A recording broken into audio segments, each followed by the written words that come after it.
Dengan sepeda motornya, kakek Sunarji tiba di SD bertingkat Barabaraya, Jalan Abu Bakar Lambogo, Makassar. Sunarji yang berprofesi sebagai penarik becak ini datang untuk mendaftarkan sang cucu masuk sekolah dasar.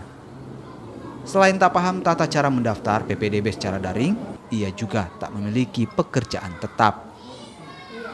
Ambilkan formulir cucu. Baru mau masuk SD, Pak, ya? Iya. Kenapa? Ini kan PPDB-nya secara online. Kenapa kita datang ke sekolah, Pak? Saya tidak punya HP, tidak menggunakan HP. Kalau memang tidak punya akses begitu ya, Pak? Bapak tahu sendiri ada posko di sini dari mana, Pak? Iya, kan saya tinggal di sini, di dekat sini.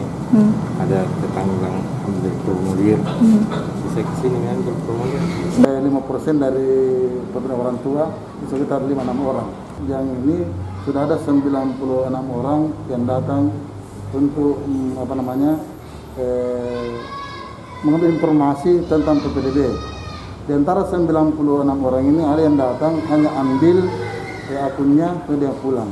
Dan terbukti di antara semuanya sudah ada 17 orang bahkan 18 orang yang sudah mendaftar online sendiri. Sisanya ada yang didaftarkan oleh operator sendiri.